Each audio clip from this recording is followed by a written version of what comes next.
Ok, muy buenas noches. Bienvenidos, clase de Zohar, Parashat Vayechi.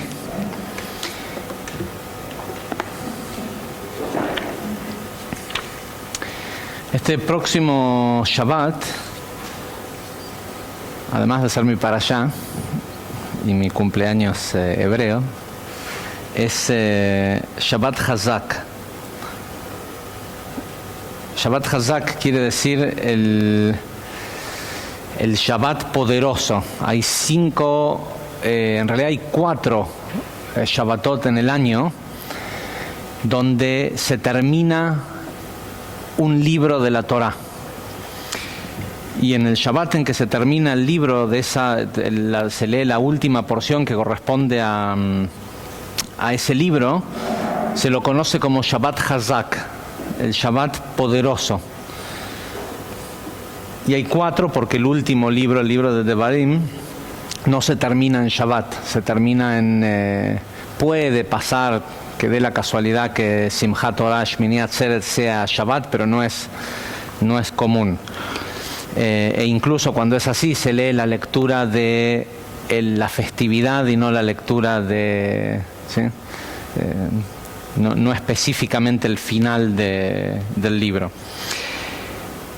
Y sabemos que cada vez que aparece esta última porción de un libro, corresponde al nivel de Malhut de ese libro. Los libros de la Torah son 5 y la verdad es que tranquilamente podrían haber sido 10. ¿Sí? No hay... fue mucho tiempo después que se dividió el texto de la Torah en estos libros. Y es evidente y es obvio que son 5 temas distintos lo que ocurren en estos 5 libros. Pero la verdad es que podría haber sido tranquilamente diseñada la Torah para que tenga 10 libros. Ahora tiene 5 porque representa al árbol de la vida, pero lo representa no en los 10 niveles, sino en los mundos. Y nosotros a los mundos los conocemos como Olam Atzilut, Olam Briah, Olam Yetzirah y Olam Asiah. Es decir, Jochma, Binah, Zeranpin y Malhut. Pero los mundos en realidad son 5. ¿Sí? De hecho, el nombre Yud-Kei Vav-Kei, que es el nombre este nombre que aparece en la Torah, que representa supuestamente a la idea de Dios, pareciera que tiene 4 letras. ¿Sí? Yud-Kei Vav-Kei.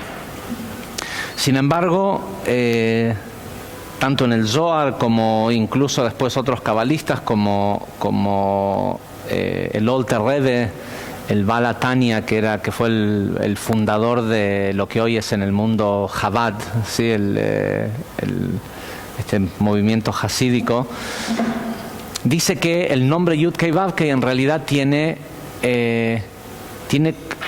los 5 mundos, porque antiguamente en una Torá, o por lo menos como lo escribió Moisés cuando tuvo la Torá, y a partir del año 1700 aproximadamente, cuando vivió el Alter Rebbe, regresó esta idea de que el nombre Yud-Kei Vav-Kei tiene que ser escrito con una Yud que es distinta al resto de las letras Yud que aparecen en la Torah. Y esta letra Yud es distinta porque en lugar porque tiene una corona con un punto sí, la letra Yud es en realidad un punto. ¿Sí? Y si está escrita en una Torah, tiene una formita así. Y aquí arriba tiene como una... si tuviera con qué escribir... tiene como si una persona tuviera así un trazo hacia arriba. ¿A dónde? No sé, yo no. Ah, sí, pero no se alcanza a ver. Es lo máximo que tenemos. El tema es que, según el Alter Rebbe, y antiguamente se han encontrado libros de la Torah muy antiguos que también lo tienen, la letra Yud tiene arriba un punto. Y ese punto corresponde a lo que sería el nivel de Keter.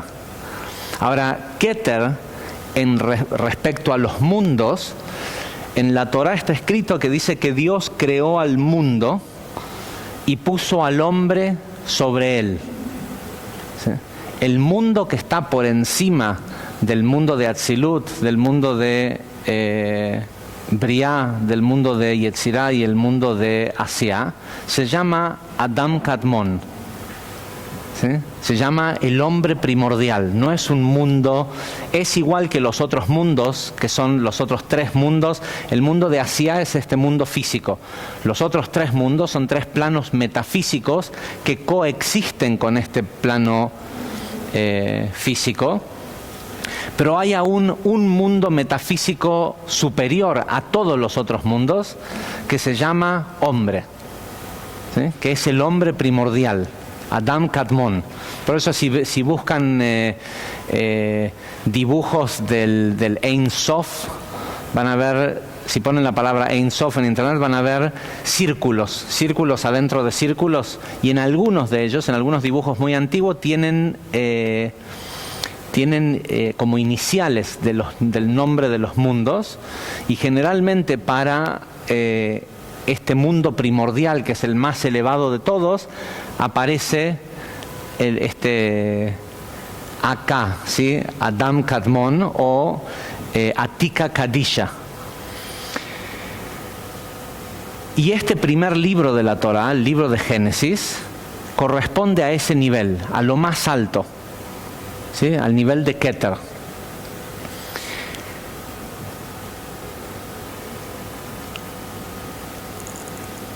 Esta porción, la porción de Vayehi, corresponde a Malhut de Keter, y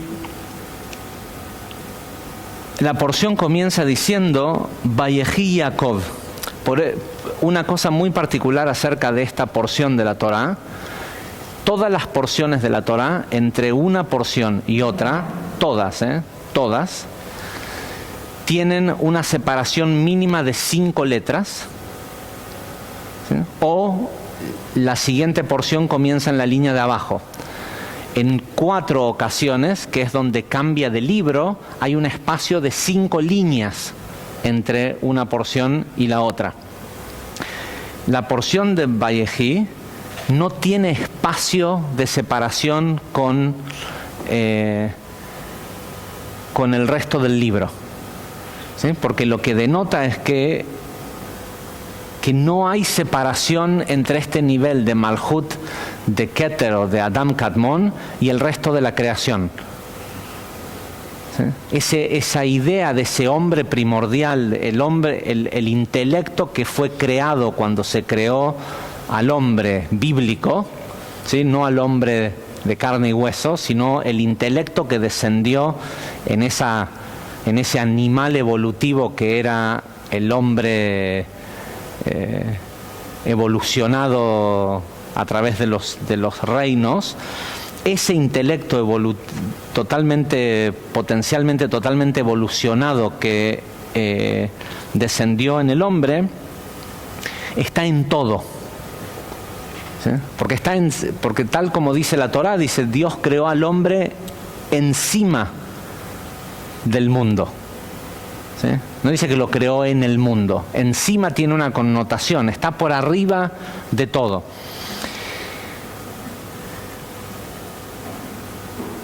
Y la porción comienza diciendo Vayehi Yaakov, y vivió Jacob. Y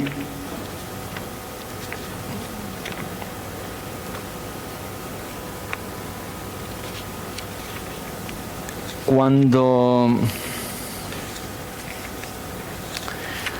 una persona está deprimida, sin energía,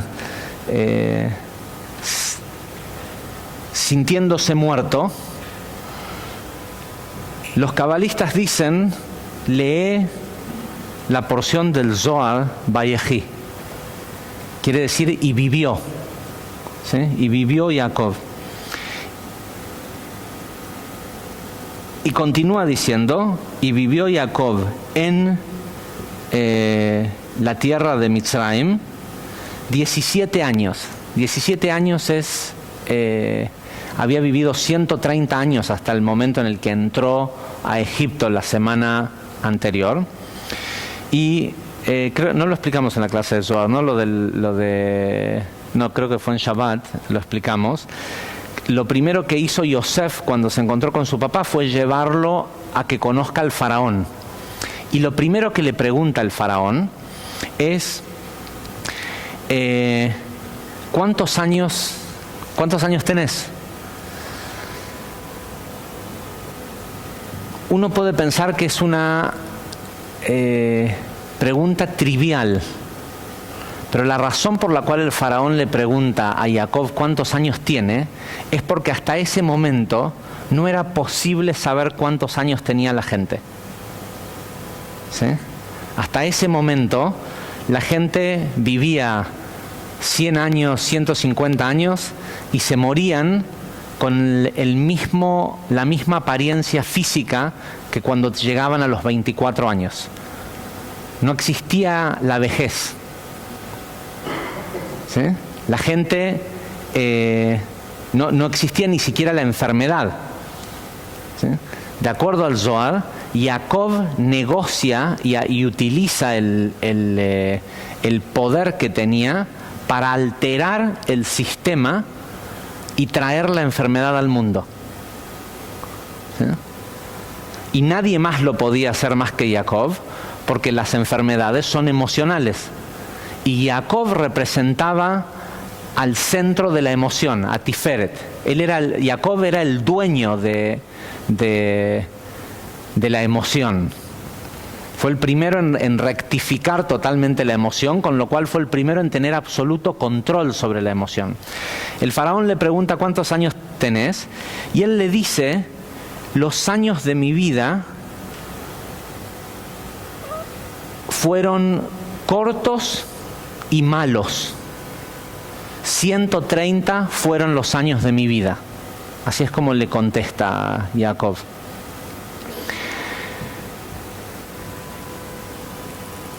Adicionalmente, el faraón le pide que Jacob lo bendiga.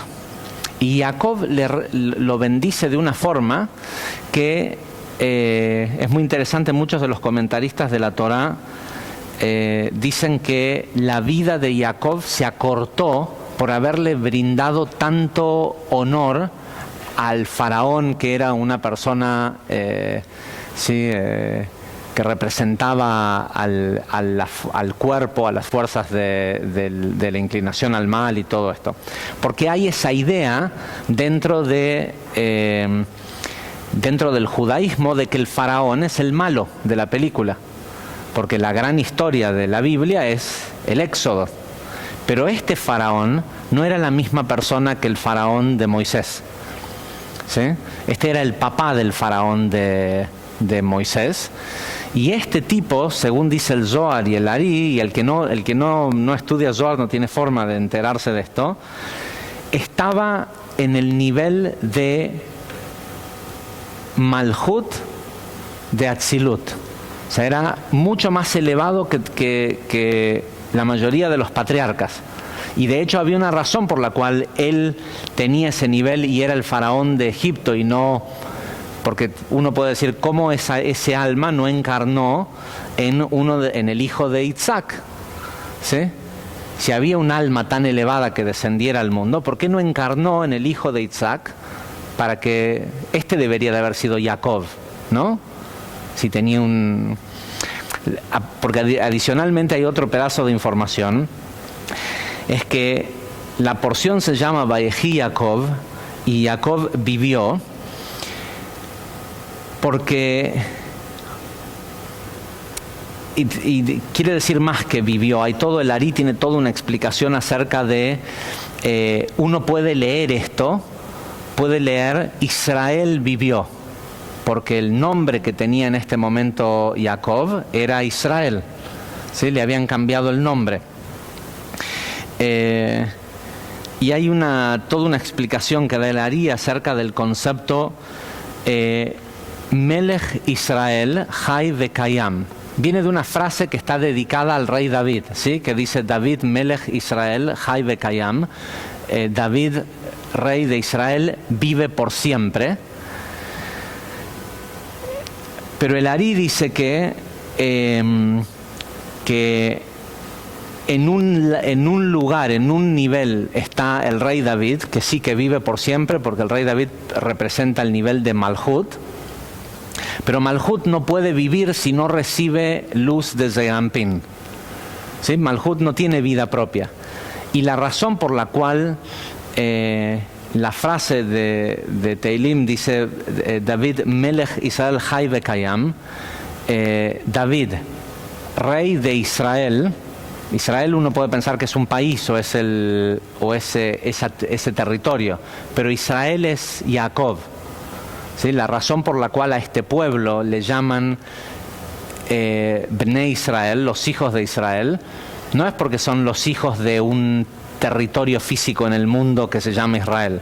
Es porque literalmente a los 12 príncipes, si no le hubieran cambiado el nombre a Jacob, la historia diría que este pueblo se llama Bnei Jacob, los hijos de Jacob.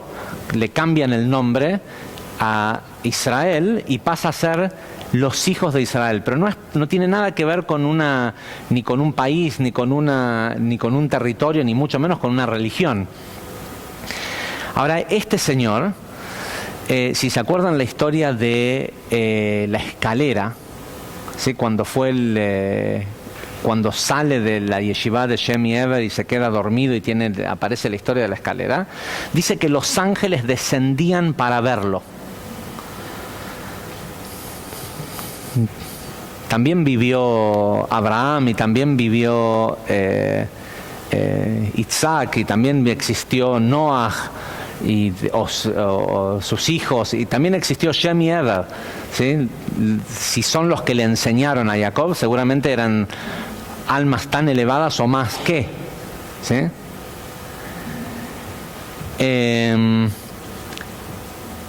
Sin embargo,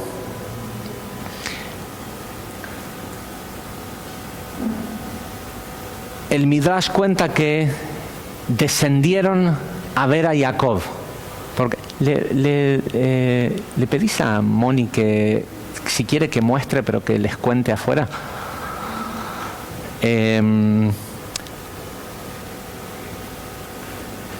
¿Por qué descendieron a ver a Jacob? Porque está escrito que el trono del Creador tiene 4 animales sagrados a su alrededor, ¿sí? Y los 4 animales, entre ellos uno de estos 4 animales sagrados es un hombre. Y la cara del hombre que tiene el trono es la cara de Jacob. ¿Sí?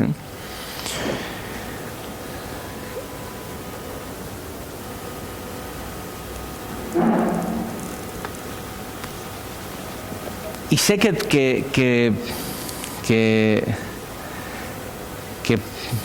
parte de esta es parte de la idea de esta clase. La clase de Vayehi es la clase de Zohar más difícil de enseñar. No hay una clase de Zohar que sea más difícil que esta, porque lo que hay para aprender de Vayehi es prácticamente algo que no se puede, es algo es algo a donde la persona tiene que llegar, porque de la misma forma como decimos que es Malhut de Keter, de la manifestación de este hombre primordial,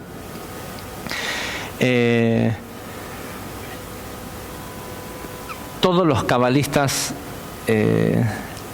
concuerdan en que la porción de Vayehi y la razón por la cual se llama Vayehi y vivió, porque en realidad lo que nos va a contar esta historia es que murió. Entonces, si es la historia de la muerte de Jacob, ¿por qué no se llama y Jacob murió? Sí, se llama y Jacob vivió. ¿Por qué? Porque Jacob fue la primera persona en derrotar al ángel de la muerte. De hecho, está hasta escrita la historia de su lucha con el ángel de la muerte en la Torá, y cómo le gana y cómo hace que el ángel lo bendiga. Y la bendición que el ángel le da es cambiarle el nombre y ponerle Israel. Y hay comentaristas de la Torá que cometieron el error en el tiempo de decir de que la vida de Jacob se acortó una X cantidad de tiempo como castigo por haber bendecido al faraón. ¿Sí? Y el Ari dice todo lo contrario. El Ari dice no, por cómo pudo conectar Jacob con lo que representaba este faraón. Jacob recibió la bendición de que se acortó su vida física en el mundo. Y se acortó a solo 17 años a partir de ese momento, que es el valor numérico de la palabra Tod. Él había dicho, le dijo al faraón, los años de mi vida fueron 130 y fueron fueron malos. Y los años que vivió después, que es lo que dice esta porción, el valor numérico es el mismo de la palabra bueno. Ahora Jacob representa, y explicamos la razón por la cual está dividida la vida. De hecho, el faraón, cuando le pregunta a Jacob cuántos años tiene, le dice, ¿cuántos años tienen tus dos vidas? ¿Sí? No hay ni un libro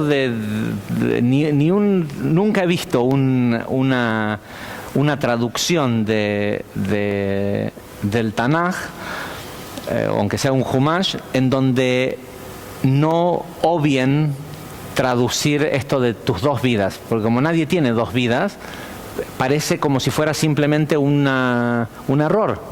¿Sí? Lo mismo ocurre cuando la Torá describe la vida de Sara, habla de dos vidas.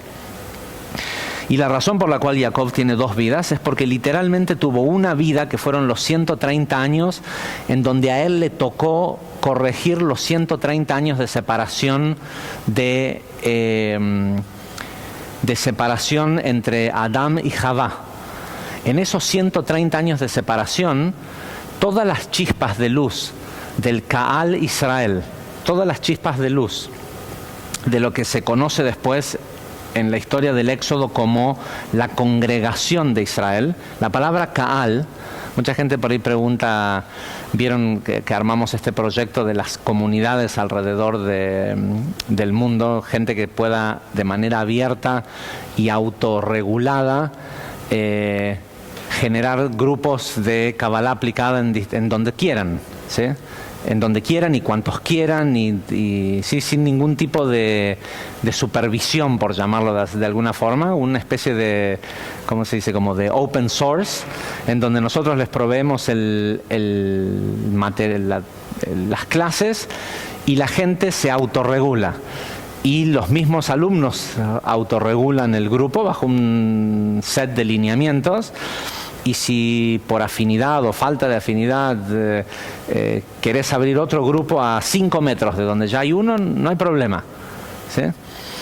Y el nombre que le pusimos al proyecto es Kaal. Kaal tiene el valor, Kaal quiere decir congregación, pero no como Keilah, que deriva de la palabra Kaal, sino es el origen de la palabra, y Kaal tiene el valor numérico 135. Lo que realmente es el Kaal Israel, a la diferencia de una Keilah, ¿sí? De una comunidad o lo que sea, 135 es 72 y 63 sumados. Son todas las almas que provienen de Olam Atzilut y de Olam Briah.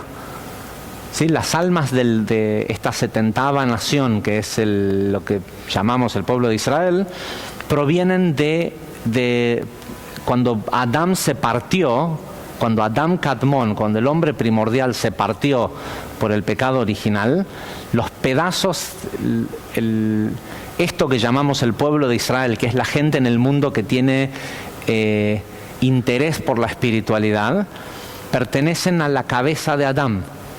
¿Sí? Todo el cuerpo de Adán se rompió y hay gente que proviene de las manos, de los pies, de distintos lugares de Adán. El Kaal Israel proviene de la cabeza de Adán. Esas almas que tenían que encarnar en los primeros hijos de Adán, Adán decidió, como se dio cuenta de que se había equivocado y que había traído la muerte al mundo, se le ocurrió que lo mejor que podía hacer era no tener hijos y lograr que Dios destruya al mundo otra vez y que haya otra oportunidad. ¿Sí? Dijo, bueno, ok, fallé. Pero no quería, como había traído la muerte, no quería traer mortales al mundo. Entonces lo que hizo fue rehusarse a tener relaciones sexuales con Javá durante los primeros 130 años de su vida, que son conocidos como los 130 años de separación. Pero como había probado del árbol del conocimiento del bien y el mal, pensó que era inofensivo masturbarse. ¿Sí? Y las chispas de luz que tenían que encarnar en los primeros hombres de la primera descendencia de Adán, que iban a ser Kaal Israel, fueron a parar a los mundos del caos. ¿Sí? Pero era parte no era una equivocación, era parte de la idea, porque en los mundos anteriores, en los mundos del caos, las almas de Atzilut llegaban como los reyes de los mundos. Y cuando llegaban, como eran tan superiores a los demás, simplemente los esclavizaban. Y la idea de este mundo, de un mundo de tikkun, de corrección, fue hacer que estas almas comiencen desde el lugar más bajo posible y tengan que ser transmigradas para que conozcan qué es ser una piedra, qué es ser una planta, qué es ser un animal. ¿Sí? Toda esta cosa que tenemos en este siglo que nos tocó vivir, en donde hay gente que le interesa la preservación de los reinos, que es algo que es nuevo en el mundo, ¿sí? Que los ¿cómo se dice? Medioambientalistas, medioambientalistas, ¿no? Los medioambientalistas es una cosa relativamente nueva en el mundo, y da la casualidad que también es gente que tiene una cierta conciencia espiritual y una cierta conciencia en lo que come. ¿Sí? Hay todo. Bueno, esa gente es la gente que le tocó pasar por todos los reinos. Por eso tienen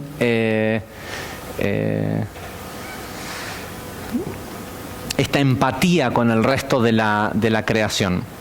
Ahora, justo antes de que estas almas estuvieran listas para comenzar el camino espiritual, cuando ya habían egresado de todos los otros reinos y estaban listos para entrar a volver a ser parte de Kaal Israel, el Zohar dice claramente que todos los egipcios que vivían en la época de Jacob en Egipto son las mismas almas que salieron de Egipto con Moisés como el pueblo de Israel.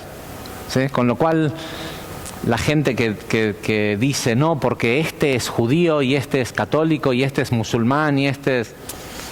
El cuerpo y la religión en la que viene un cuerpo es un envase, y es un envase totalmente temporal. ¿Sí? El grueso, o sea,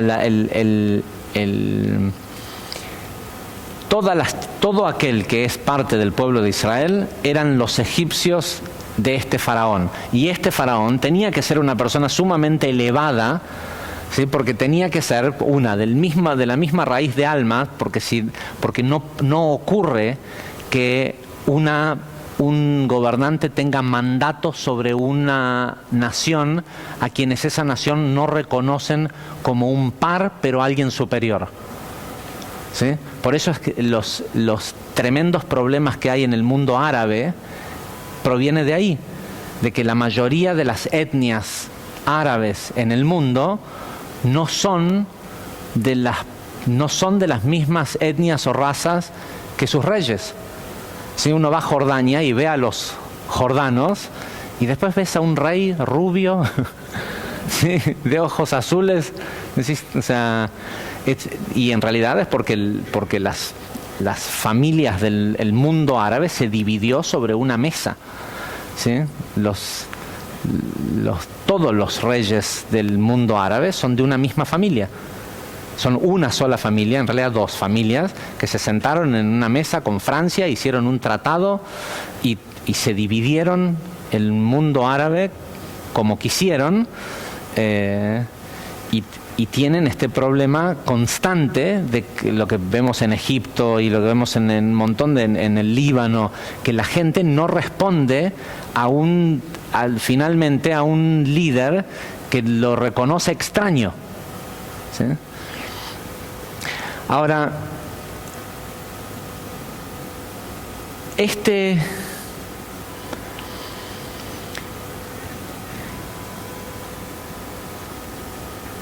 hombre, Jacob, que es el primero en conquistar la emoción, es llamado Israel. Y a todo lo que viene después, a nosotros, somos llamados los hijos de Israel.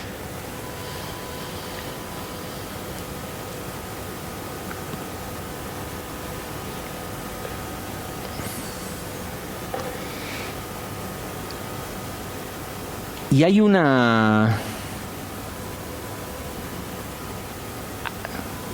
mensaje muy específico detrás de este término Bnei Israel, los hijos de Israel. Y otra vez repito, los hijos de Israel no está hablando de los judíos, ¿sí? Está hablando de este tipo de almas.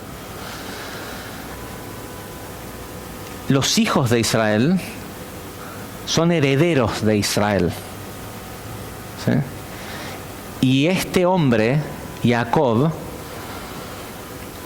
básicamente tenía una sola cosa para dar, solo una cosa que nosotros pudiéramos querer heredar de él, y es que tuvo la capacidad de vencer al ángel de la muerte.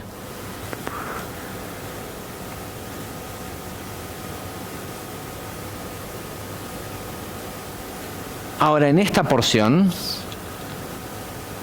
el tipo se muere. Y otra vez, los comentaristas hablan de la muerte de Jacob como un castigo, y el Zohar dice, el Ari por lo menos lo explica con mucho detalle. Dice, primero que nada, que con esto que hizo, aceleró su paso por el mundo, ¿sí? Jacob, cualquiera que entiende, sabe que el único castigo que existe es vivir, ¿sí? Cualquiera que realmente entiende, sabe que vivir es sinónimo de que te quedaste de grado, ¿sí? No pasaste, ¿sí? Reprobaste. El que aprueba no tiene que sufrir más este mundo de limitación que es el mundo físico. Digamos, nosotros somos los malos alumnos de la vida. Nosotros somos, por eso también decimos siempre que no hay sabios en la Kabbalah. No existe el concepto de un sabio de la Kabbalah.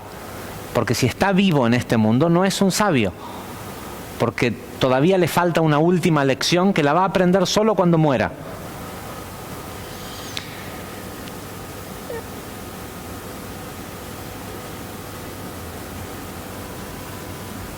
Dos cosas hizo Jacob al morirse. Uno, hacer lo que quería, ¿sí? Acelerar, no sin antes vivir 17 años, porque esos 17 años tenían que ver con conectarse él, Jacob, a la energía de su hijo Yosef. Yosef, el Zohar dice que hay un río que riega a todo el mundo, que es lo que hace que el mundo viva, y ese río se llama Yesod, Yosef, son nombres alternativos, que el Zohar dice que cada vez que aparecen estas frases o estos nombres se refieren a ese río, o Kol, ¿sí? Y el Ari completa y dice, Eskol Tuv. Vieron bueno, por ahí no lo saben, pero en hebreo hay como cuando uno saluda a alguien o cuando se despide de alguien, lo que se acostumbra a desear es Kol Tuv, todo bueno. Como uno pone un abrazo, todo lo mejor, ¿sí? Kol Tuv. Y no es para desear todo bueno. La idea debe ser para conectar a la persona con ese río, con esa vertiente del Edén. Y la palabra Tov, tiene el valor numérico 17. Entonces lo que Jacob estaba haciendo es que estaba conectando la energía de Yosef con esta nación de Israel. Ahora,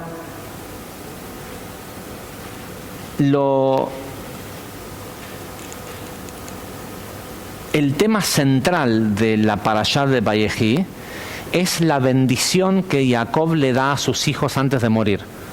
Llama a cada uno de sus hijos y en realidad al único hijo que bendice es a Yosef y a los hijos de Yosef. A todos los demás les tira unas pálidas, les dice que les va a pasar esto, los llama, dice, vengan que los voy a bendecir. Y en lugar de bendecirlos, les empieza a profetizar todas las cosas malas que le van a pasar a cada una de esas tribus a través de todos los tiempos, ¿sí? Porque en realidad no hay una bendición mejor que estar preparados, ¿sí? Que saber. Pero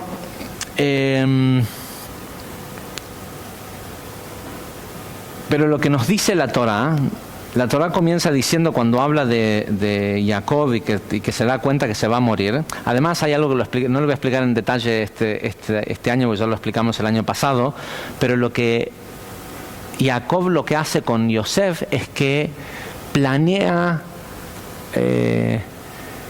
hacen un plan entre los dos. En la última sección de la parashá nos cuenta que Jacob se murió y que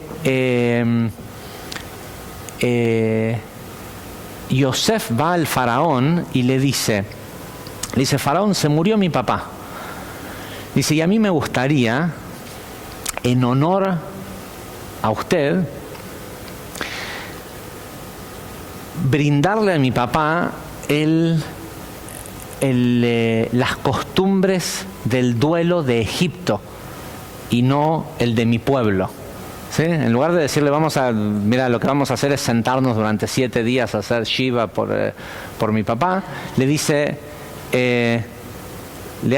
al faraón, en honor a todo lo que el faraón nos dio en esta tierra y esto y lo otro, a mí me gustaría darle los mismos honores que se le da a un mandatario egipcio, no a un hebreo.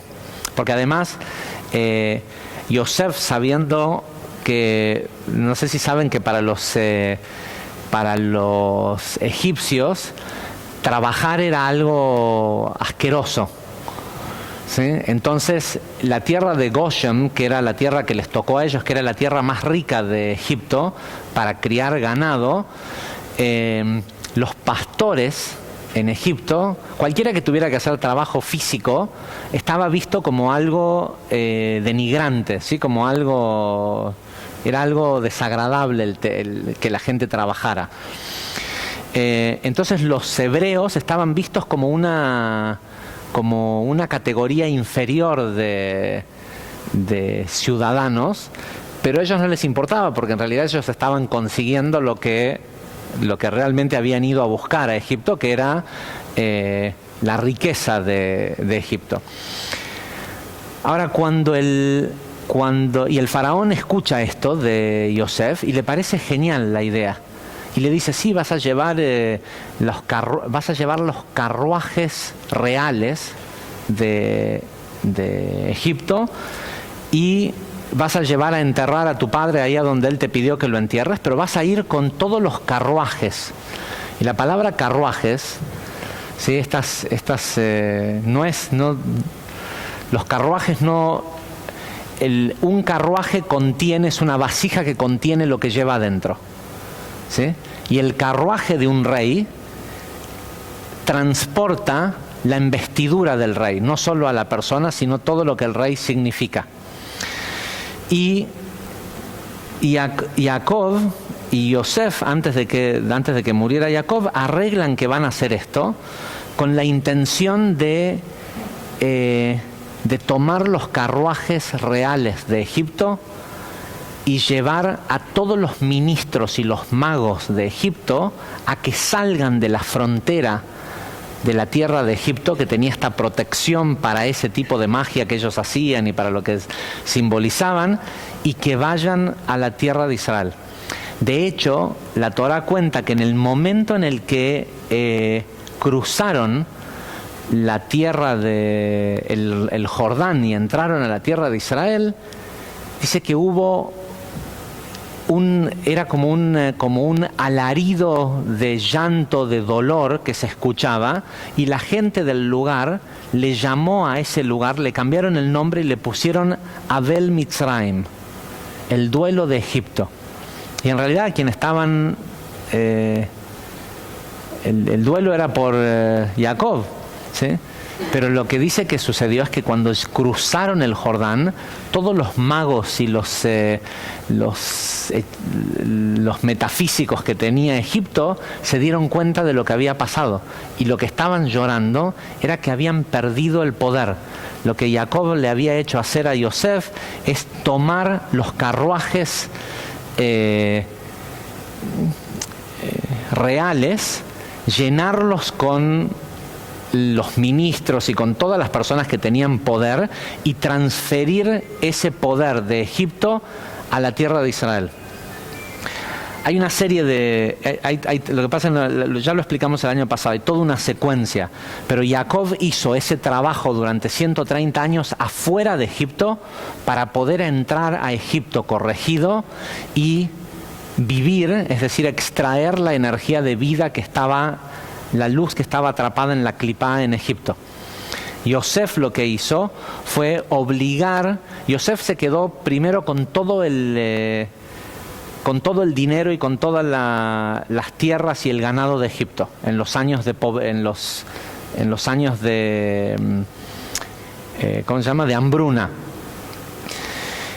Y lo que estaba haciendo era literalmente, la gente venía con los títulos. Un título es una transferencia de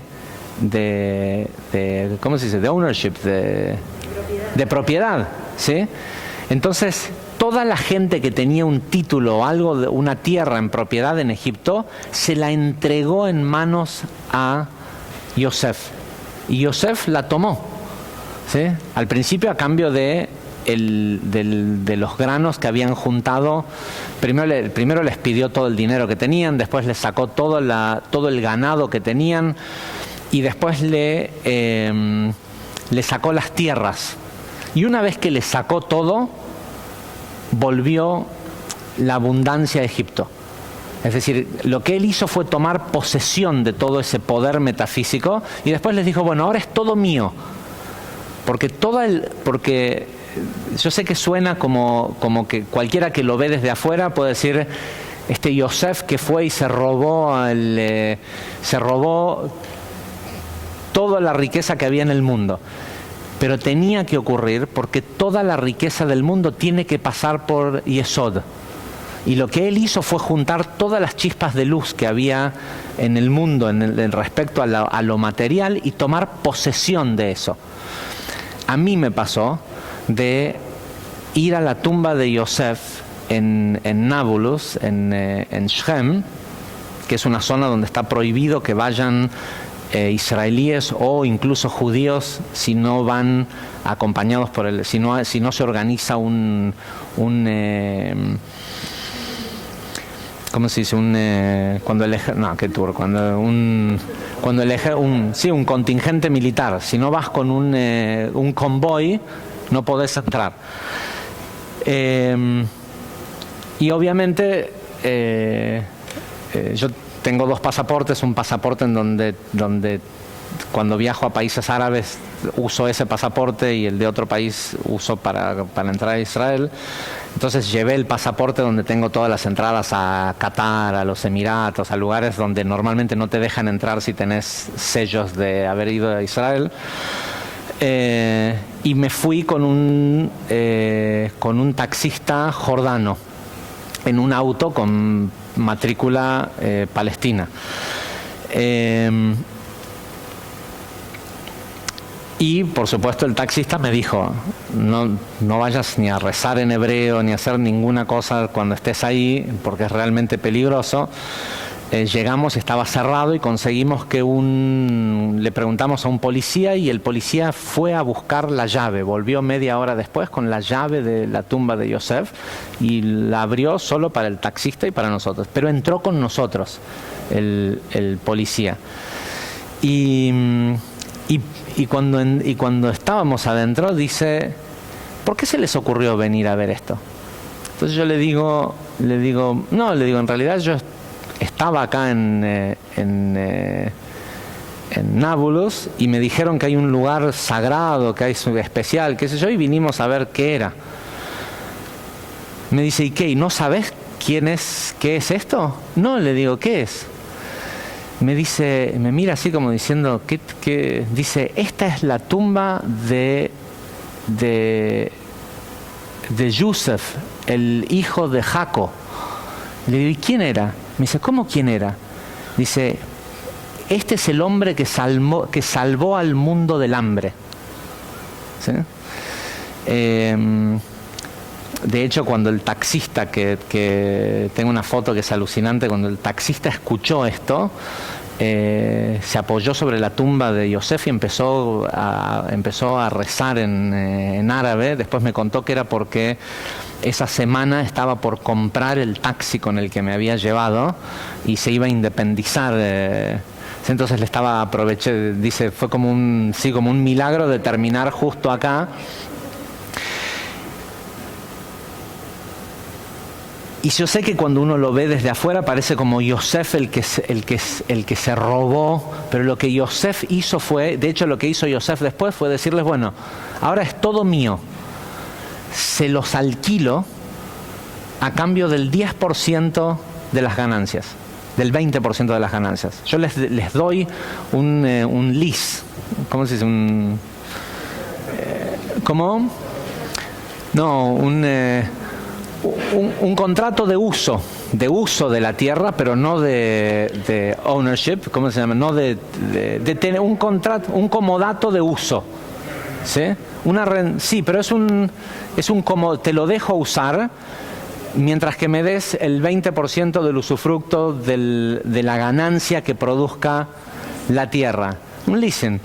Y lo que hizo fue básicamente establecer el concepto del diezmo como un impuesto fijo, ¿sí?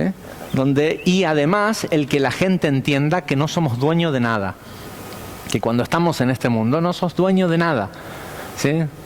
Podrás tener el título, esto, lo otro, ¿cuántos títulos han terminado valiendo nada y cuántas cosas que parecían que no eran nada, ¿sí? Terminaron valiendo todo?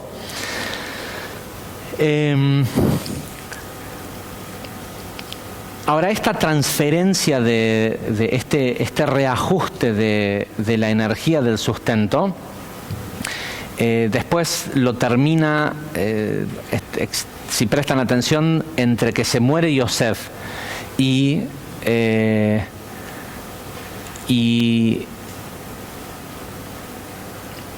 entre que se muere Yosef y aparece Moisés para sacar al pueblo de Israel de Egipto, también pasan justo 130 años, ¿sí? Toda la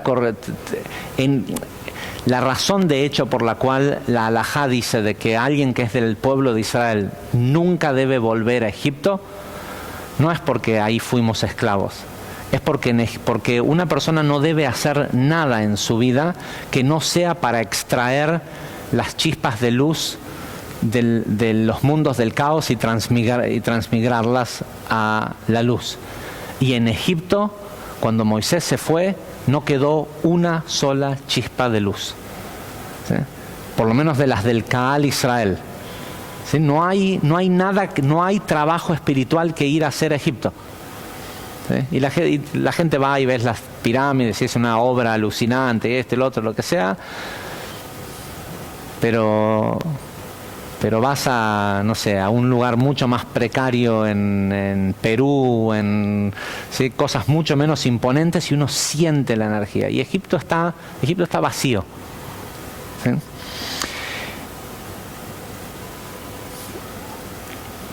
La porción, la sección de la que estamos hablando comienza diciendo: y los días de Israel se acercaron a morir. ¿Sí? En Bereshit capítulo 47, versículo 29.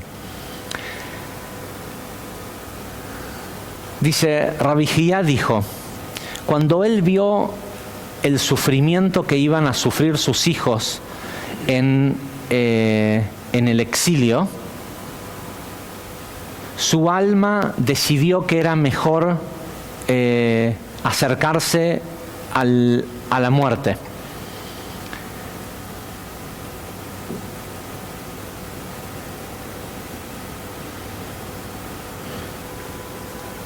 Este tiene que ver con que Jacob es una energía que está siempre disponible.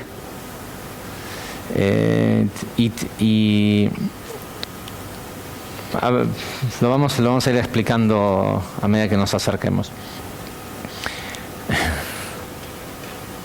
Perdón, espérenme que apago internet porque tengo a un mal alumno escribiéndome que no sabe que ahora hay clase de Zohar. Espérenme un segundo.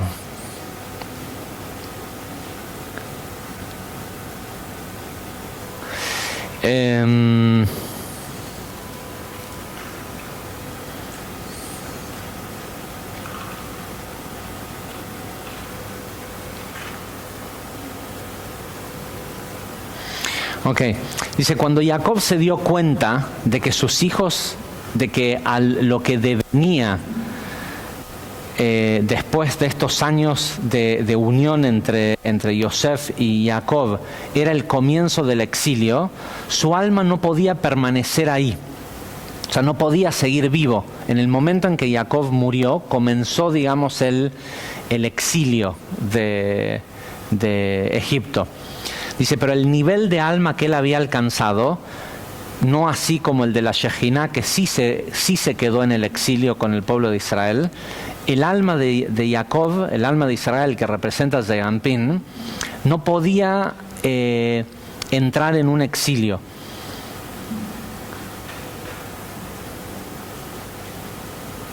Porque era peligroso que esos niveles, esos estados de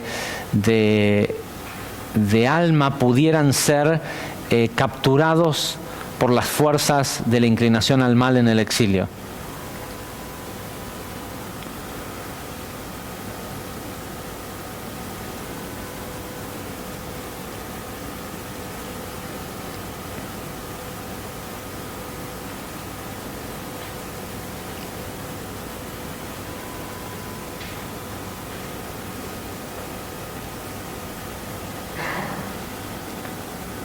Estoy salteando lo más que puedo.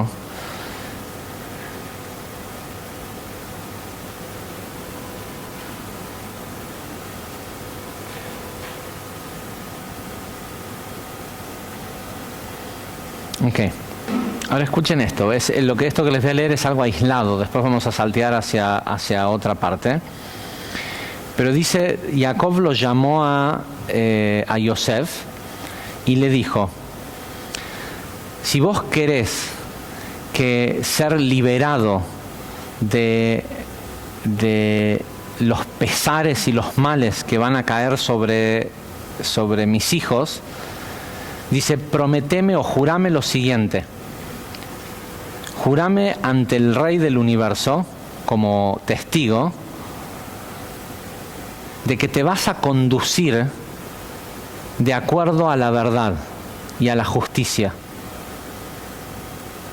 Y te vas a comportar igual que tus padres, que Abraham, Isaac y Jacob.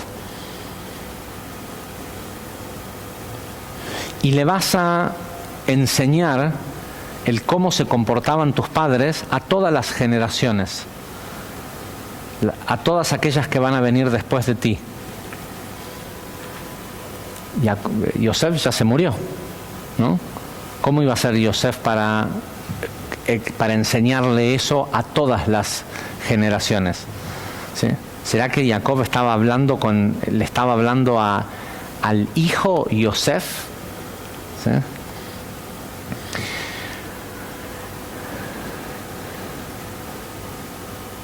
Dice, y si haces esto, yo te prometo, como un legado eterno, que siempre vas a poder escapar de las fuerzas del mal y nunca van a poder asentarse sobre ti.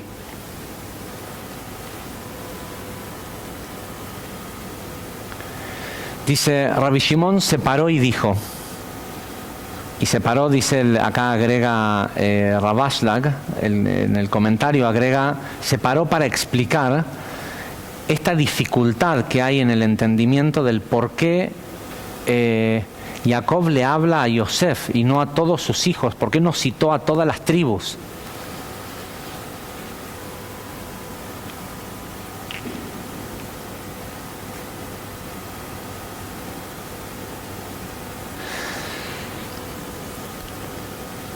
Esto lo agrega Rabbi Shimon, no está escrito en la Torá, y trae una sección que viene de los profetas de Amos 5:15, y dice que además de decirle esto, de que le prometa, dice, y establecerás justicia en tus puertas. Nosotros ya explicamos lo que son las puertas, no se refiere a las ciudades, se refiere a las puertas del cuerpo, ¿sí? A los ojos, a los oídos, a la boca y a los órganos genitales. Establecerás justicia en tus puertas.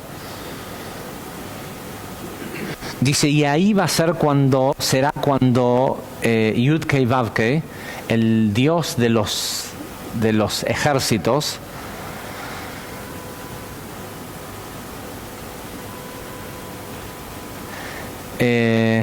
tendrá gracia sobre las generaciones que vengan después de Yosef, puesto que todos los hijos de Israel, sí, porque Kol Akaal Israel son todos nombres que quieren decir Yosef, porque todos los hijos de Israel son llamados Yosef, porque Kol es el mismo nombre que explicamos que se llama el río, que también se llama Yosef, Kaal lo mismo, e Israel también.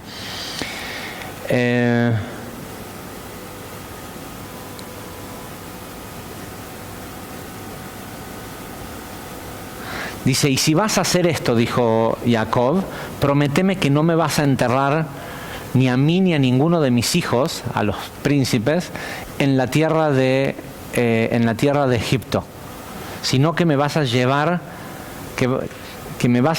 a salvo a mi tierra.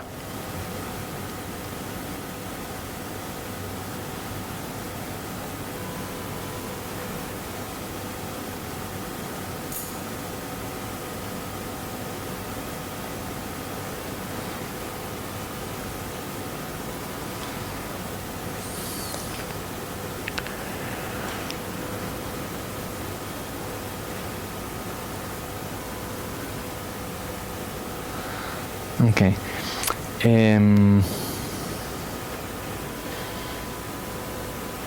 Y esto que vamos a leer ahora es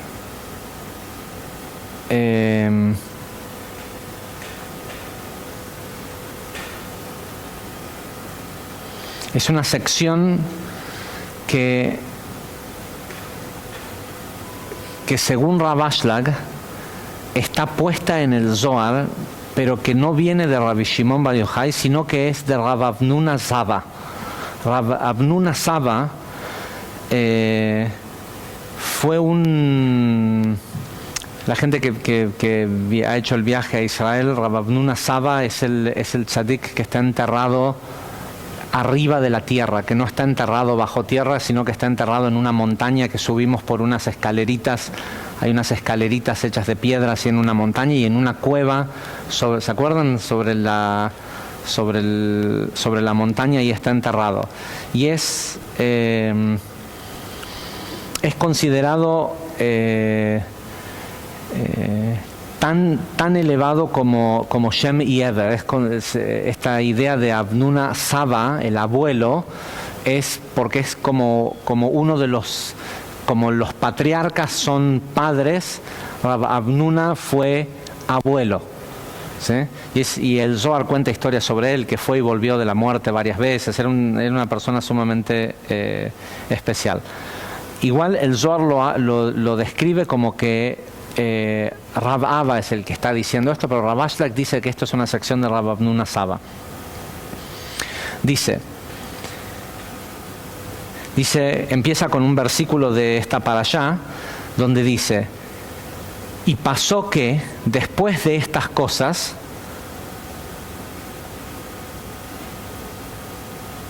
que alguien le dijo a Yosef: mira que tu padre está enfermo.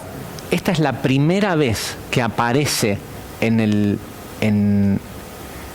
la Torá la idea de que un personaje o alguien de la Torá está enfermo.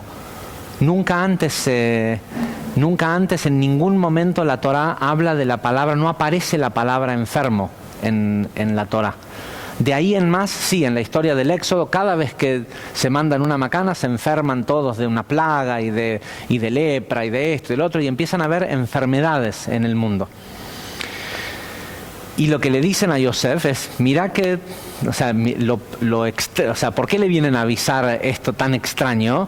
Porque le vienen a decir de que el tipo de golpe se puso viejo y se puso distinto que el resto de la gente, ¿sí?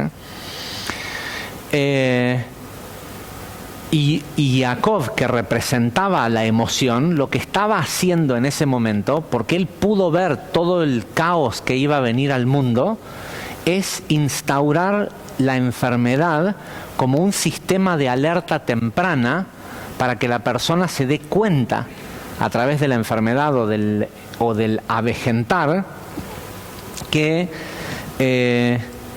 no está en el camino de la verdad.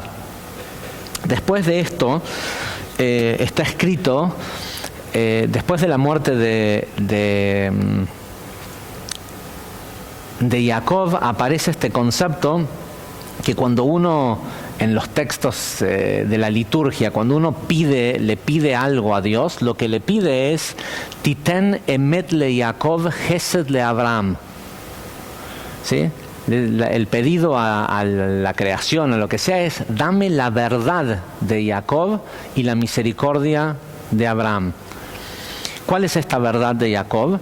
Es este camino de la verdad que le hizo jurar a Yosef, que le dijo: si vos querés salvarte de esto que te voy a mostrar ahora, imagínate que en un mundo en donde toda la gente era joven, el tipo le muestra en su propia carne la decadencia del cuerpo y la vejez y la enfermedad.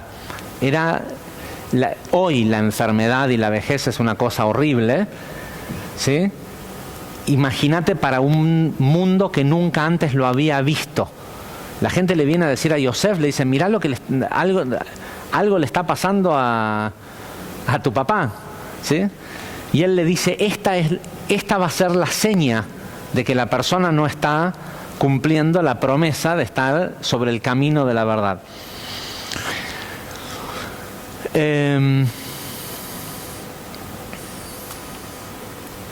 Dice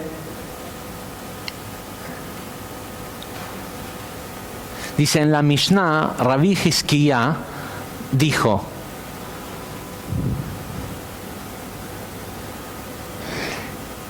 que este versículo de la Torá no nos cuenta en lo absoluto qué fue lo que hizo Jacob, solo que alguien le vino y le dijo esto, y se acaba ahí el versículo. No debería de decir: entonces Jacob fue corriendo a ver a su padre, o entonces Jacob, no sé, fue a llamar al médico, ¿sí? No hay nada más que solo este versículo.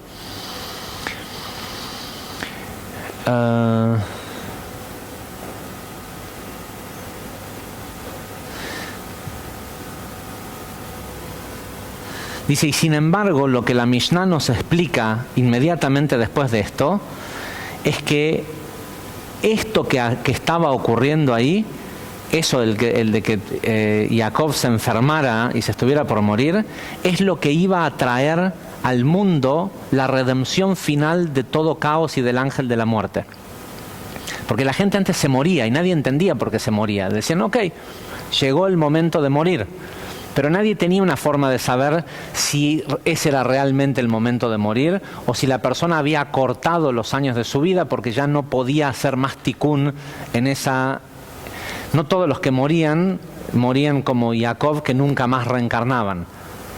¿Sí? La mayoría de la gente que moría para volver a empezar porque no le había salido bien. ¿Sí? Reprobaban.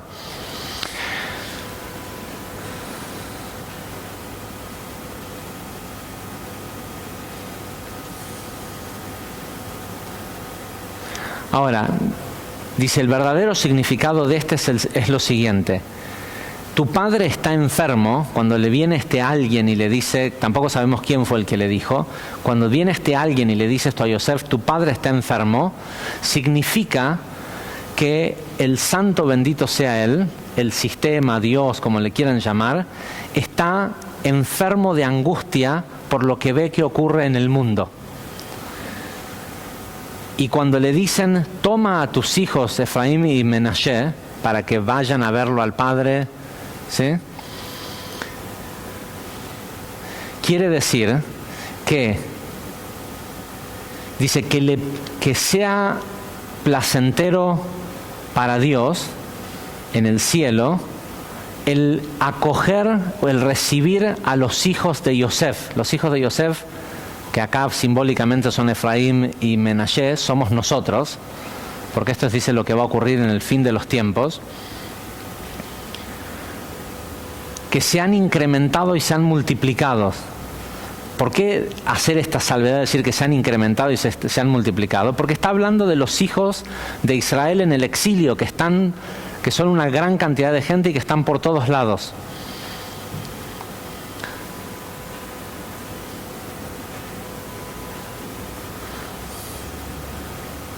Dice que por la única razón que van a ser extraídos del caos que tiene el mundo es por el mérito de su padre de Jacob.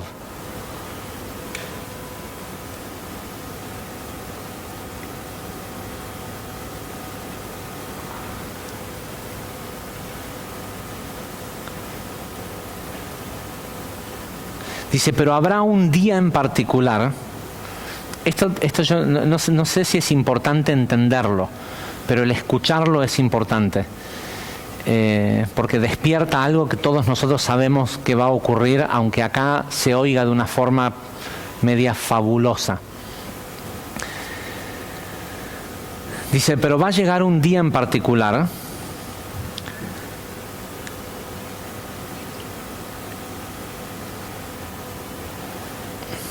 el cual va a ser conocido como el día de Dios, el día de Hashem, el día de Yud-Kei Vav-Kei,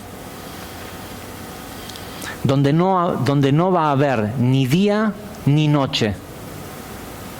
Y sucederá ese día que cuando llegue la tarde no va a haber oscuridad, solo va a haber luz.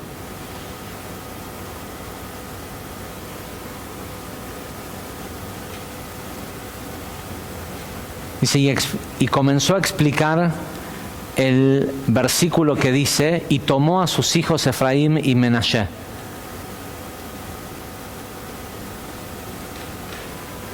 Y sin embargo, no explicó nada más que eso.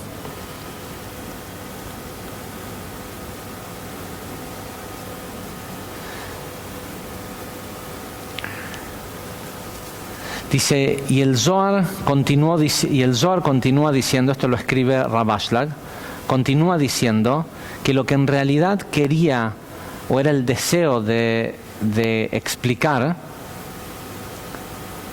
es que hay dos tipos de mal que iban a caer sobre los hijos de Jacob, sobre los hijos de Israel. Uno, que iban a estar en exilio entre medio de todos los pueblos, en una tierra llena de enemigos. Esto tiene varios significados. Por un lado es la idea de que nos toca vivir en un mundo que es enemigo a la espiritualidad. ¿Sí? El mundo en el que nosotros vivimos no es un mundo amigo a la espiritualidad. ¿Sí? Si la espiritualidad es la esencia de Jacob, este mundo en el que nos toca vivir, lo que menos es amigo del crecimiento espiritual. Cada vez hay más, pero lo que hay es como si fuera que esto es un campo de batalla que está sitiado y gobernado por un poder que se apoderó de la tierra, y que hay unos rebeldes que pelean una resistencia. ¿Sí? ¿Cuánta es la gente que toma una clase de yoga, que estudia Kabbalah? ¿Cuánta es la gente que va a la iglesia? Olvídate que si después la iglesia o la sinagoga o las religiones no son parte también de eso que en realidad oprime a los pueblos en contra de la espiritualidad. Pero si no lo fuera, asimismo, ¿cuánta gente hay que queda de los 7.500 millones de habitantes que tiene el mundo, ¿sí?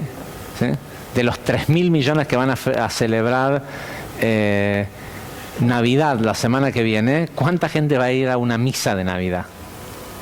Son nada. Eso por un lado. Y por otro lado,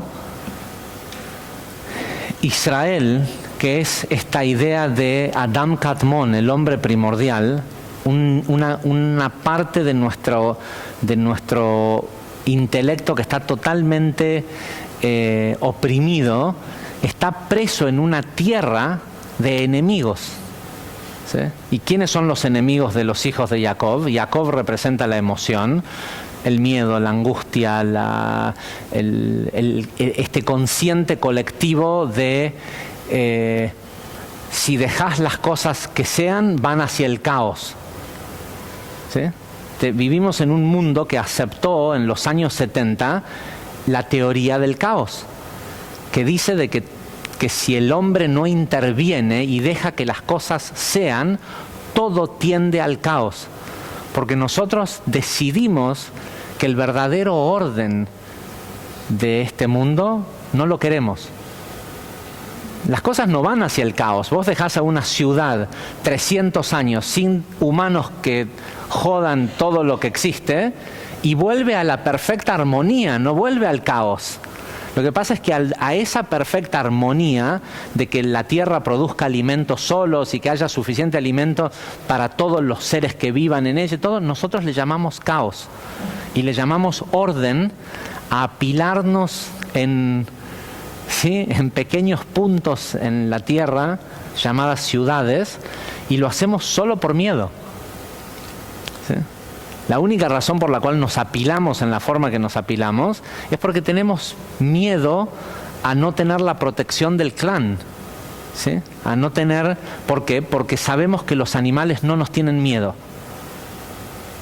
Porque cuando vos estás enfrente a un oso, el oso te quiere comer. Y sin embargo la Torá dice de que cuando los animales veían a Adam Katmon, al hombre primordial, se aterraban de verlo. Ahora imagínate si alguien acá creció en el campo, ¿sí? O vivió, el que creció en el campo. Yo, por ejemplo, cuando era, además de haber nacido en Córdoba, en una zona industrial con una calle de tierra, ¿sí? Pasaba mis veranos en una quinta de citrus que teníamos en Entre Ríos, y de muy chico.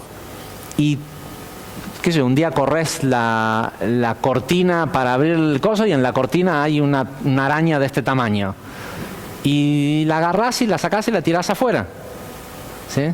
O jugás a hacerle con hilitos, se meten, viven en cuevas, ¿no? Entonces hacíamos con un hilito y un pedacito de jabón blanco trampas para sacarlas, ¿sí? Para poder capturarlas. Y vos ves a la gente que crece en una ciudad que ven un mosquito y se aterran. Imagínense o sea, a dónde estamos, la diferencia entre un hombre, el hombre primordial, Adam Kadmon, que no importa qué animal en la tierra lo veía y temblaba de miedo de ver a un hombre, y nosotros nos aterra una araña, ¿sí?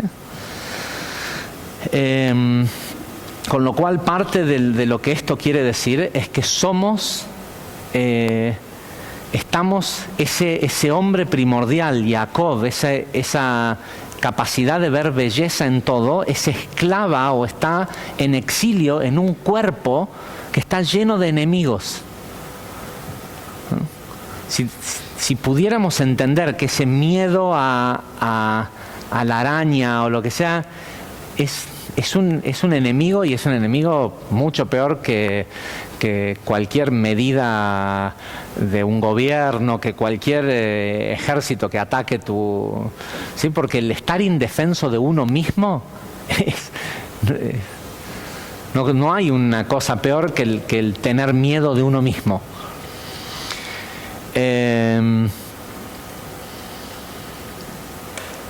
Dice, y el número 2 de los males que va a caer sobre ellos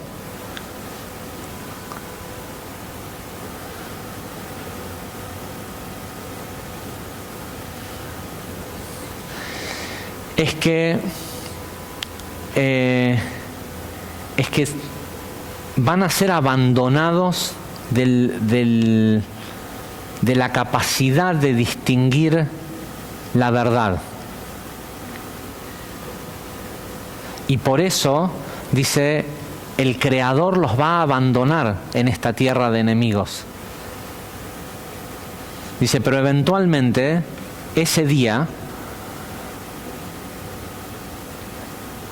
van a ser liberados de estos males que han caído sobre ellos, solo por el mérito de su Padre, y van a ser llevados a la tierra del bien.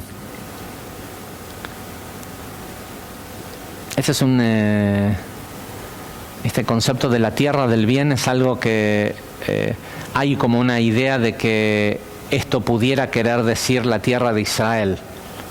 ¿Sí? Por eso también a Israel se lo llama Haaretz HaTová, la tierra del bien. Pero es una cosa distinta. Va a ocurrir solo cuando haya una masa crítica, que este intelecto de Adam Kadmon, del hombre poderoso, se va a propagar sobre la tierra, sobre el cuerpo del ser humano, y van a haber seres humanos distintos al resto. Y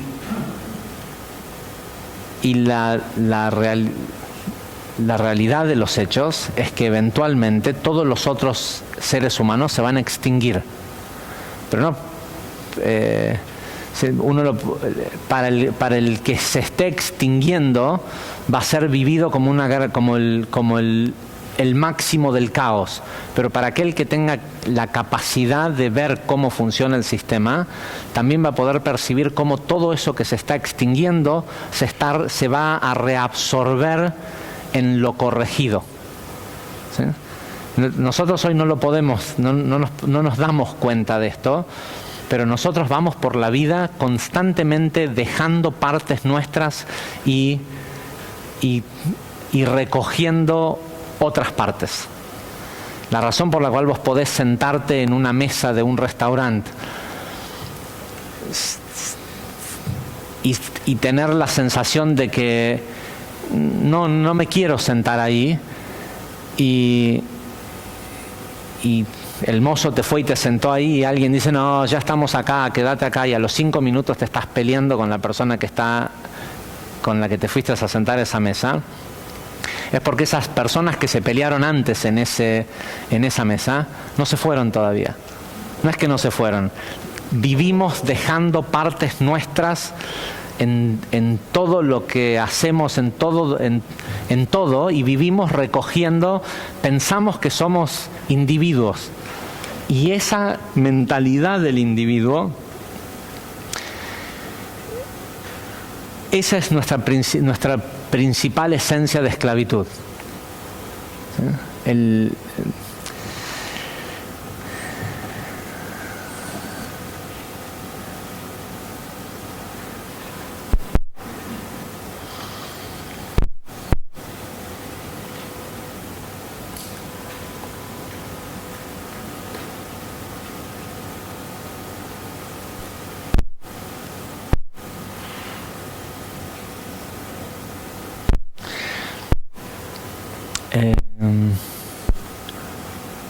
Yo no sé por qué cuando lo...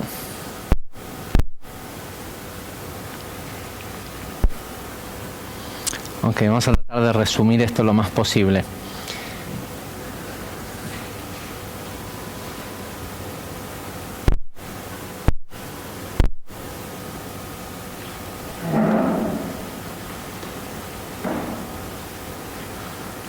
Dice, hay tres...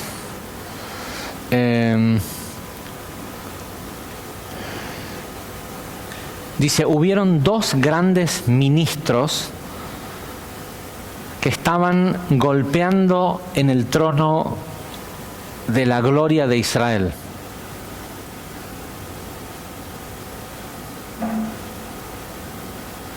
Dice, y el propósito por el cual golpeaban como tratando de quitarle fuerza,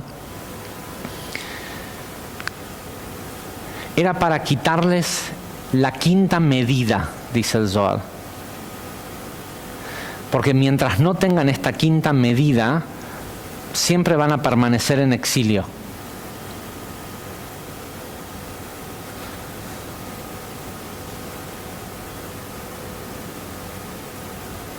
Dice, estos dos ministros son en realidad dos atributos, cada uno de ellos conteniendo dos aspectos. Es decir, cada uno de ellos está dividido en dos, con lo cual son 4 atributos en total.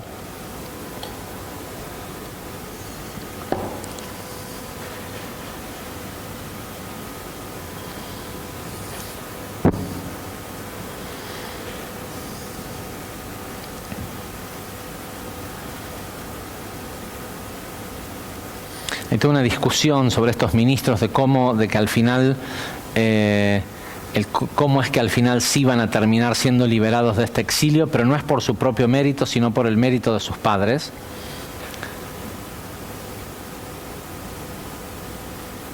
¿Sí? Dice, y mientras estos dos atributos que representan uno de estos ministros pelean contra los otros dos atributos que representan el otro ministro, dos de ellos diciendo de que no deberían de ser liberados del exilio y dos diciendo que sí. Dice, aparece el quinto atributo, el cual va a ser revelado al fin de la corrección.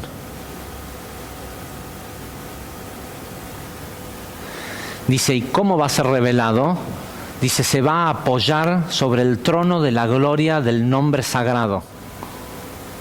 ¿Sí? Se va a activar esa quinta parte del nombre Yud-Kei Vav-Kei.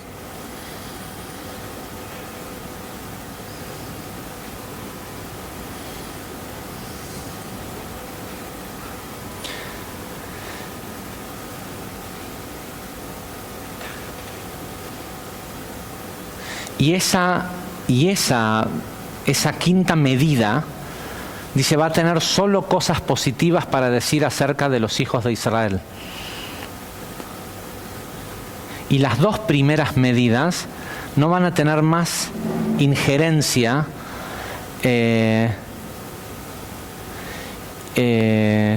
no van a tener más la presión de las otros dos niveles inferiores, y no van a tener miedo de hablar frente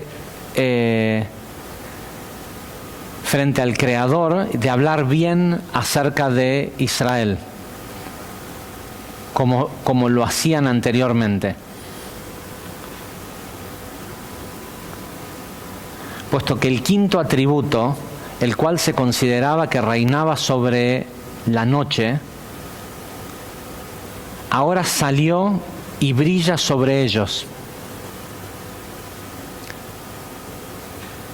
Por eso es que Rabbi Yossi comenzó la discusión diciendo: pero va a llegar un día el que va a ser conocido como el día de Dios, como el día de Yud Kei Vav Kei, en donde no va a haber ni día ni tampoco noche. Y ocurrirá que en plena noche habrá luz. ¿Sí? Y or. ¿Vieron que al principio de la Torá lo primero que Dios dice es haya luz? Y después, 4 días después, crea. No sé si están al tanto de esto. La Torá, en la historia de la creación, lo primero que Dios dice es haya luz. Y hubo luz y vio que era buena. Y Dios llamó a la luz día y a la noche Laila. Y a la oscuridad, y al Hoshech le llamó Laila, y a la oscuridad le llamó noche. Y así sigue la historia de la creación. Y en el 4.º día de la creación, Dios dice que hayan estrellas y planetas sobre el firmamento.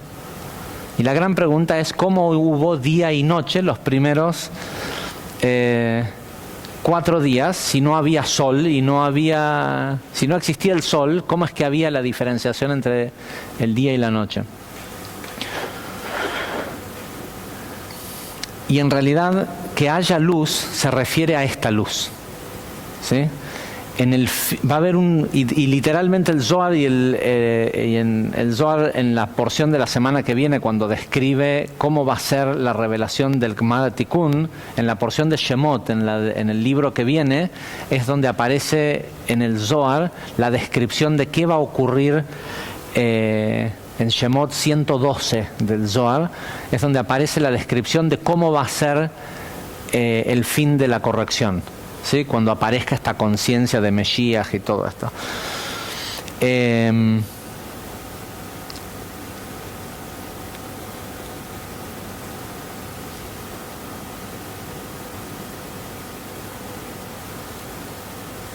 Y no va a haber más noche. ¿Sí? ¿Qué pasa en los lugares a donde no hay noche en verano? La gente se suicida, no sé si saben, los Países Bajos, en Finlandia, en Noruega, en los lugares en donde tienen 4 o 5 meses de noche continua y 4 o 5 meses de día continuo, es donde tienen el mayor, sobre todo en el día. La gente no puede dormir, entonces la gente, por ejemplo, en Finlandia, si el día viernes, en Finlandia a las 6 de la tarde de los días viernes no se vende más alcohol en los locales, hay una prohibición de vender alcohol. Pero si no tenés alcohol en tu casa para el fin de semana, hay una ley que dice de que podés pedir asueto a mediodía del viernes para poder comprar alcohol. Porque la gente, si no se alcoholiza, no puede dormir. La principal causa de muerte en verano es gente ahogada. La gente se emborracha y salen en barcos y se caen de los barcos borrachos y se mueren ahogados. ¿Sí? Parece, uno dice, ¿cómo puede ser? Aparte porque son sociedades sumamente avanzadas, no son... ¿sí? el lugar central que controla al mundo, ¿sí? La Haya y Utrecht, todos estos lugares donde está la central de la Cruz Roja, de todas las instituciones del Banco Mundial, de todas las instituciones importantes, están en este lugar en estos lugares en donde la gente, o sea, no es que gente que vos me decís son subdesarrollados, ¿sí? De los científicos más importantes del mundo, de los institutos de medicina, de esto y lo otro, y sin embargo se les muere la gente ahogada, borrachos, porque hay demasiada luz, porque hay luz de noche. Y la razón es porque necesitan dormir. ¿Sí? Cuando llegue el Gmar Tikkun, el fin de la corrección, cuando lo único que le dé placer a una persona sea dar, hacer por el otro, y cuando seamos como David, ¿sí? Como el rey David, que dormía media hora cada 18 horas, ¿para qué te podría servir que haya noche?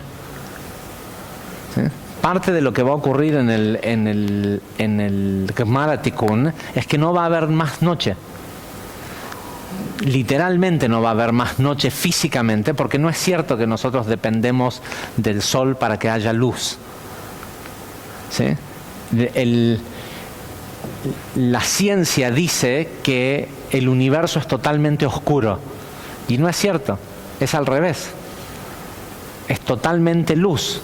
Lo que pasa es que hoy está oculta, ¿sí? Pero una vez que se revele, todo el universo va a ser luz todo el tiempo, ¿sí? Porque así fue al principio, antes de que llegara Adán y lo arruinara, había luz sin necesidad de tener el sol. Pero quiere decir muchas cosas más esto de...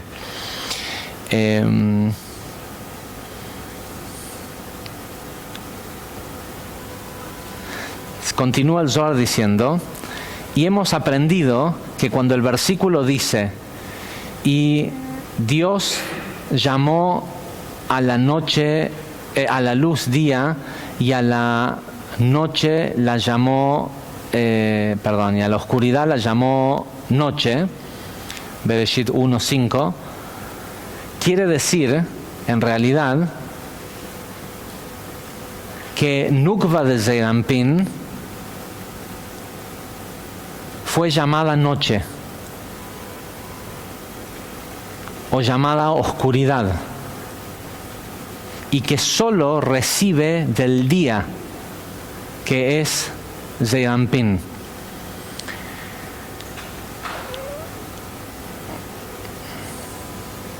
Y también está escrito que la oscuridad estaba sobre la faz, sobre la cara del abismo. Es decir, que la oscuridad también es la clipá, que no permite que la santidad se pegue a la creación. Dice, y estos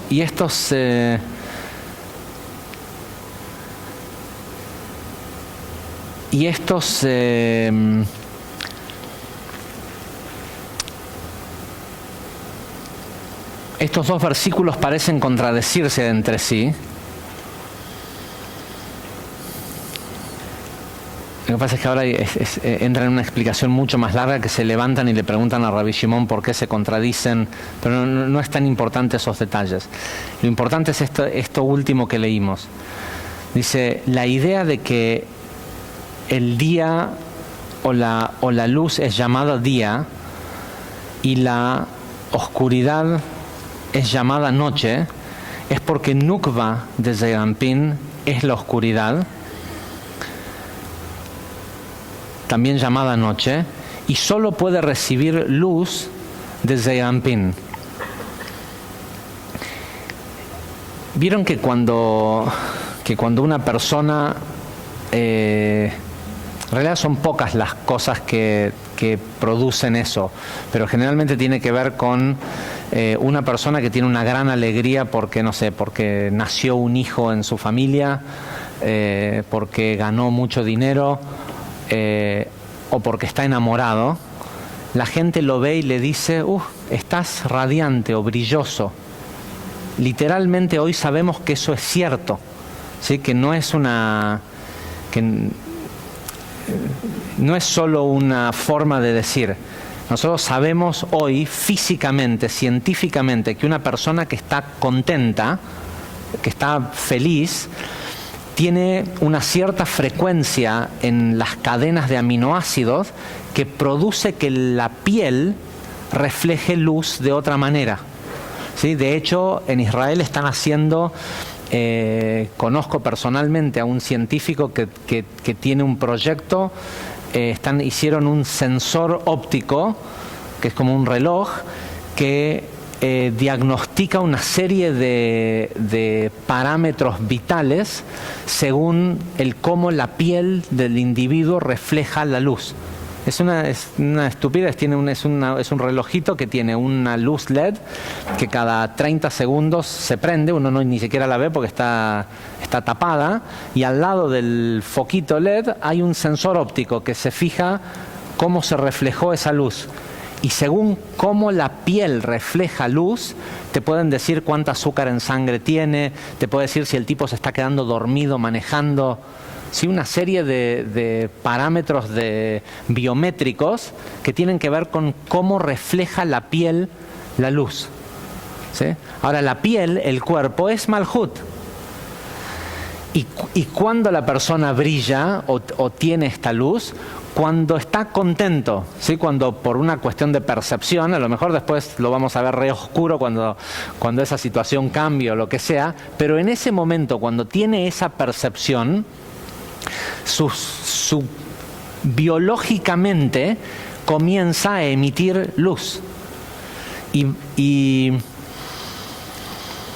va a llegar un día que todos nosotros, Besat Hashem, vamos a ver, en donde esto que nosotros conocemos como Jacob, que por eso les dije al principio que es muy difícil transmitir lo que significa la energía de Vayehi.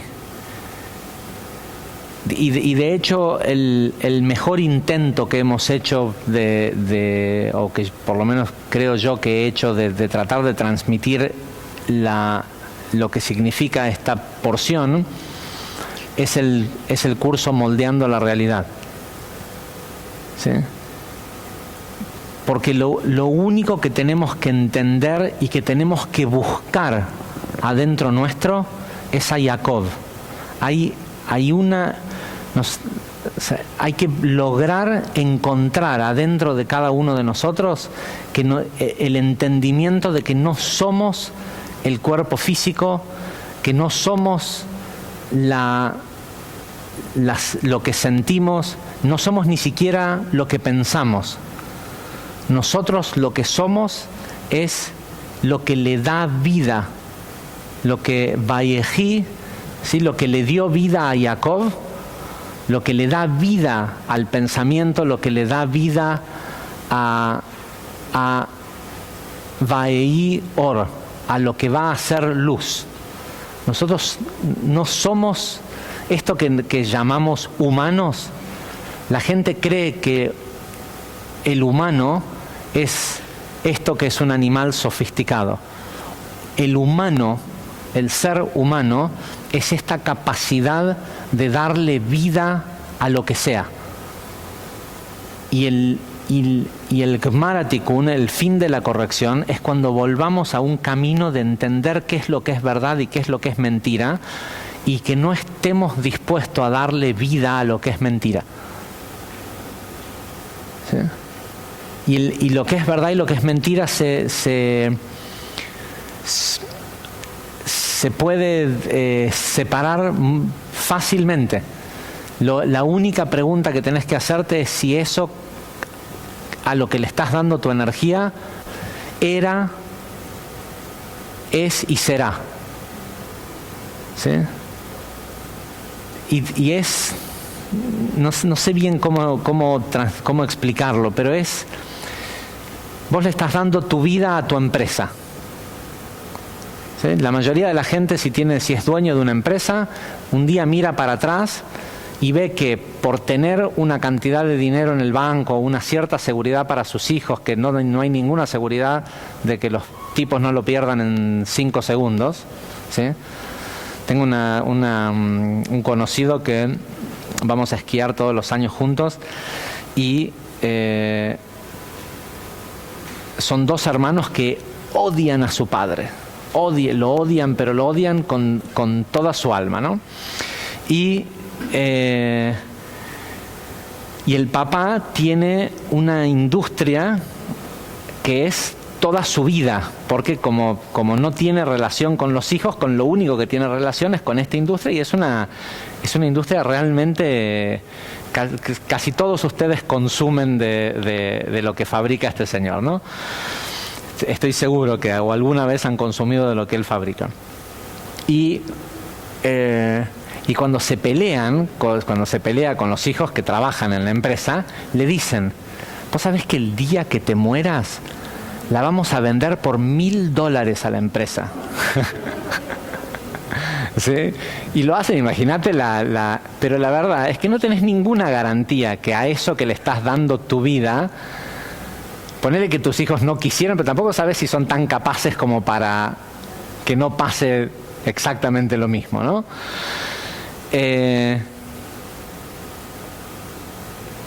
Y encima el pobre tipo vive en un país en donde ni siquiera puede dejar un testamento a nombre de otra persona, ¿no? Para dejárselo a otro.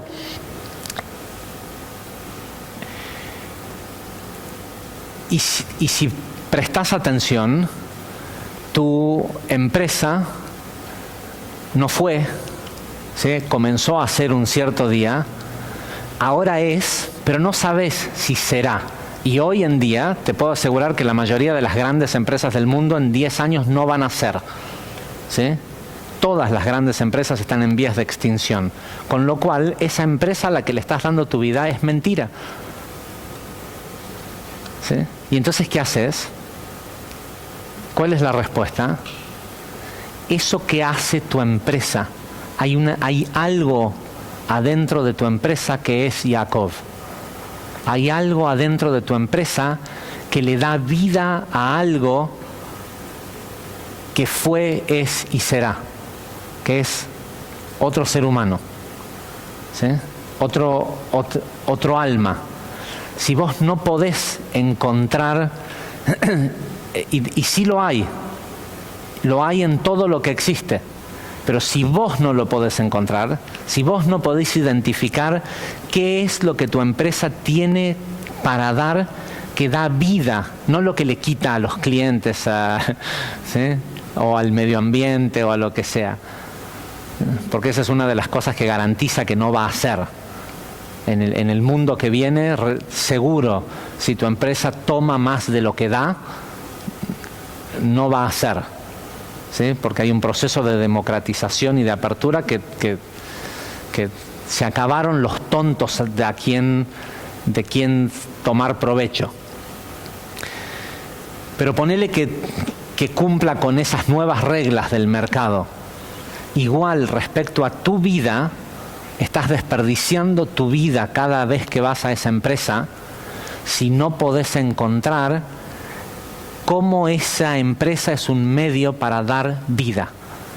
Porque es lo único que nosotros tenemos para dar. ¿Sí? Es lo único. Si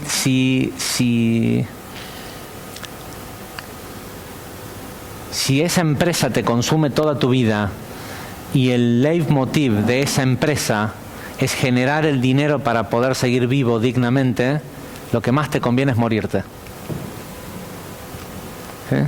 Porque te conviene mucho más nacer en esta nueva generación de niños que están naciendo hoy, que no tienen los problemas que tenemos nosotros.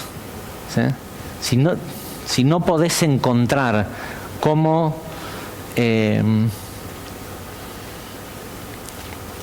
hacer que la luz brille de noche, no lo hagas, ¿sí? Porque no hay garantías. sí hay garantías de que al final va a ser una de las cosas más de las que te vas a arrepentir. Y por otro lado,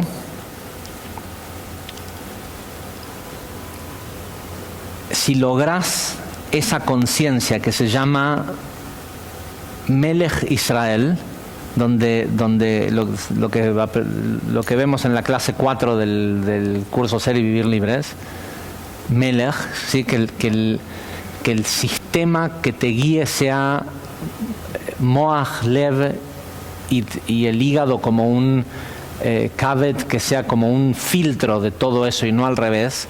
No este mundo visceral que tenemos que genera emociones y esas emociones generan intelectos. Si lográs lo contrario adentro de esa empresa o adentro de esa relación de pareja o en venir a la clase de Zohar todos los lunes, si encontrás el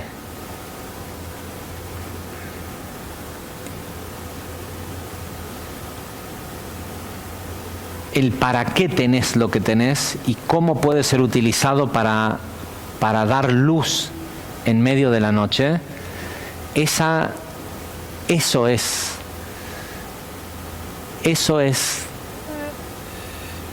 Melech Israel Chai Vekayam. Eso es lo único que va a vivir por siempre.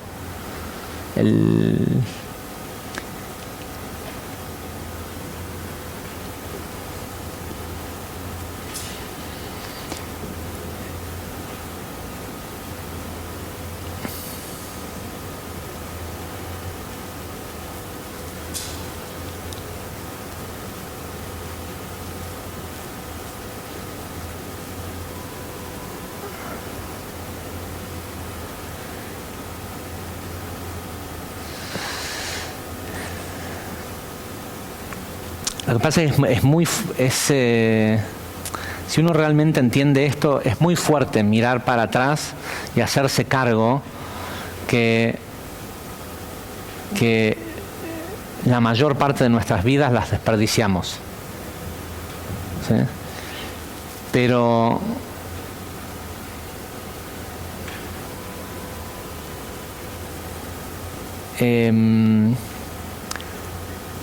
tal vez hay una historia hasídica que summarizes esto, que resume esto. Ahí dicen que había no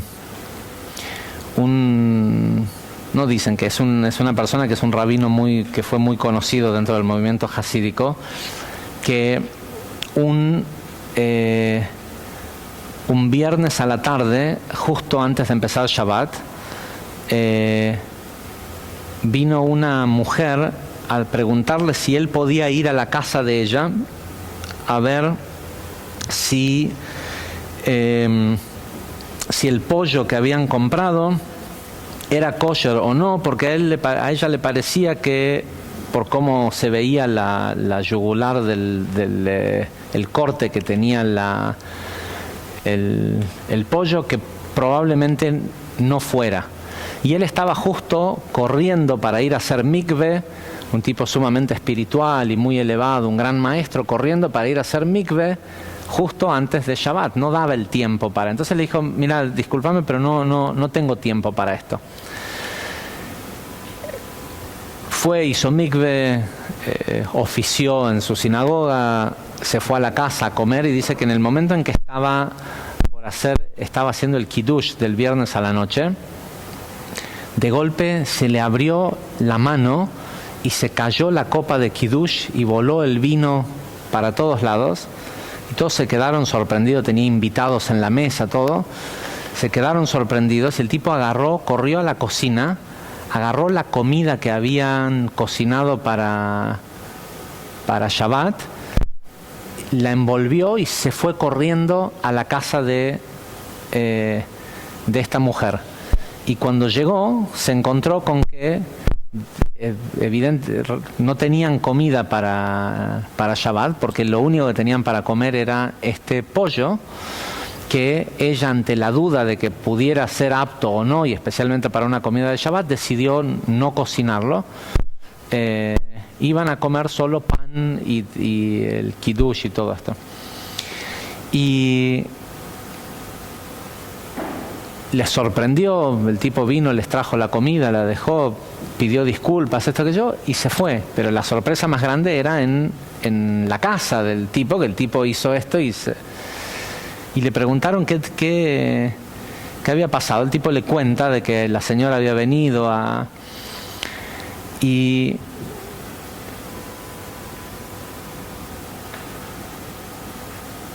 lo miran y le dicen, tan grave era, o sea, era para tanto. Y él les dice, en el momento que estaba haciendo, hay una idea que lo que pasa en la semana es muy difícil de entender durante la semana, porque uno debe apurarse. Hay una idea de que uno debe en la semana apurarse, pero que cuando llega Shabbat, el viernes en la noche, y uno hace Kiddush, se aclara. Dicen que uno debe hacer pasos largos para no perder tiempo, pero cuando uno hace pasos largos pierde detalles ¿sí?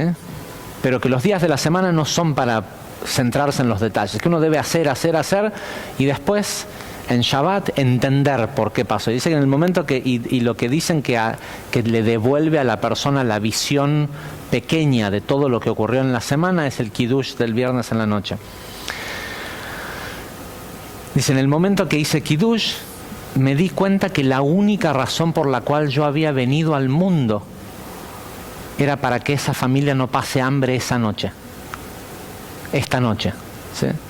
Y uno a veces piensa que nuestra vida que el propósito por el cual estamos acá es por todas las cosas importantes que creemos que hacemos. Pero nosotros no sabemos cuál es nuestro tikkun. Y sobre todo, cuanto más elevada es la persona, seguramente más sutil es el tikkun. Algo mucho más pequeño es. ¿Sí? Cuanto más elevada es una persona, hasta que le toque el día en que tiene que hacer esa cosa para la que vino al mundo, bueno, entonces mientras tanto que ayude, que enseñe, que tenga una gran empresa que mejore el mundo, que haga un montón de cosas, pero no hay que pensar que eso que estamos haciendo es necesariamente la verdad del por qué estamos acá. Y uno puede mirar para atrás y pensar que en esa empresa, en todas esas relaciones de pareja que tuvimos, que hoy ya no están, que en ese momento nos parecía que eran la única verdad y hoy sabemos que eran mentira, ¿sí? En todos los sistemas de gobiernos que hemos tenido en el mundo, que en ese momento nos parecieron que eran verdad y hoy sabemos que eran mentira. En todo lo que ha ocurrido, que al final, cuando hoy es distinto, es como una especie de mentira o no, o es la construcción de esta nueva verdad.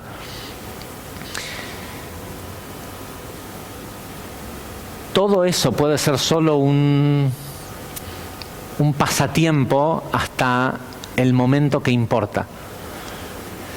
Y ese momento que importa a lo mejor es mañana, ¿sí? O cuando salgas de la puerta, porque por algo esta porción tiene cosas sumamente divertidas para enseñar. Esta es la porción donde aparece la historia de Rabbi Shimon resucitando a uno de sus alumnos. En la porción de la Torá hay un montón. Y la verdad es que todos los años le esquivo a esta, porque así es como empieza. Esto que leímos hoy es el comienzo cuando le dicen a una persona, estás deprimido, anda a escanear o a leer el Zohar Vayehi, esto es lo que le dicen que lean. Y esto es algo que es difícil de entender. Que la realidad final va a ser totalmente distinto a lo que nosotros pensamos que es cierto.